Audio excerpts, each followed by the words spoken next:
Charlie Goldstein. Charlie, we're expecting a slight warm up for the new week ahead, but how long will that last? Well, we're going to have to wait just at least a couple more nights. We've got a very cool night in store. So cool, in fact, we've got frost advisories in place for almost the entire viewing area. Coleman County, I would consider you in that advisory too. Definitely want to bring in your plants and your pets. Going to be a cold one out there. Already getting pretty cold. Here's a live look in Birmingham right now. Already 40 degrees out there. Light wind, almost no registerable wind out there, and that means temperatures have fallen very quickly. Already seeing some mid-30s out there. How about that? 34 Aniana and Jasper, 37 Coleman, 40 in Birmingham and Alabaster, and 37 in Talladega. So very, very cold out there, almost feeling like a winter evening. Part of what's helping that happen is all the clouds and even rainfall we saw earlier has started to move on out of the area, not picking up on anything on our satellite and radar so far this evening, so that's going to help us really just keep on cooling down. So tonight we'll see lows once again down into the middle to low 30s. 35 here in Birmingham, 38 Rockford. The further north you are, you could try and push the freezing mark, really, especially you, Hamilton, sitting at 33, just 1 degree above that. Low temperatures are going to continue to be cold, but maybe not frost advisory cold. Tomorrow morning is one more morning for us to watch out for, as well as Tuesday morning.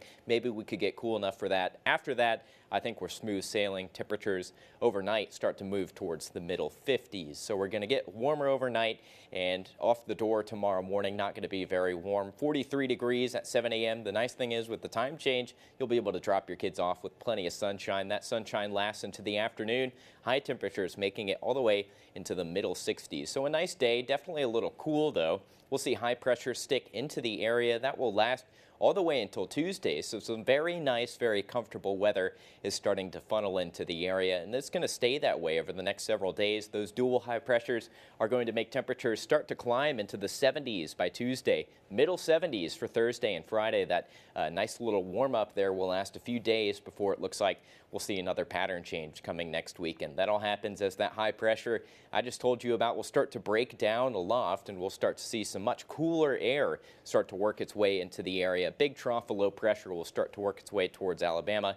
That could result in possibly our next rain chance coming in late Friday into Saturday next week. Rain could linger through the weekend. Looks like a cold front will work through the area. Timing is still a big question on this, so definitely stay tuned for the week ahead on that. So again, watching out for frost tomorrow morning, maybe even Tuesday morning. Temperatures start to warm nicely into the lower 70s and eventually well above average into the middle 70s by the time we get towards Friday. Again, late next week is when we're looking at our next big chance of rain. 30% chance on Friday, 20% for Saturday. As we extend things out, looking like another cool down is on the way. Temperatures back into the 60s for the next week. Overnight lows warming up though, so you won't have to worry about frost.